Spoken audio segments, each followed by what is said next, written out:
This is a reading of Gifts from the Gods, Ancient Words and Wisdom from Greek and Roman Mythology by Lise Lunge Larson. This chapter is called Genius. Genius, noun, a person of extraordinary intellectual and creative talent. Nobody worried about Douglas missing school because he was a genius. He'd skipped third grade, which made him the youngest student in the eighth. When he was 10, he'd built a radio by himself. There wasn't anything he couldn't fix or make from scratch. Judy Blume, starring Sally J. Friedman as herself. The Romans adopted all the Greek gods as their own, but they also had many gods that were unique to them. In fact, the Romans had minor gods in charge of almost everything in their lives. There were gods for a baby's first tooth, for the pots in the kitchen, for baking bread, for bees, and for door handles.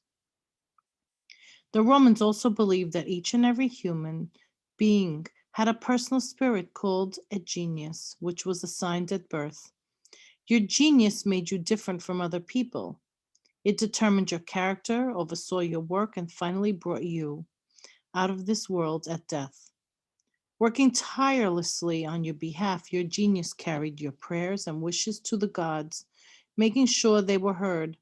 In fact, the ancients believed that the air was filled with thousands and thousands of invisible genii that brought messages back and forth between humans and gods. Most genii were kind, helpful, and protective, but once in a while a genius could manifest itself in another way, as an evil spirit that caused you to do bad things.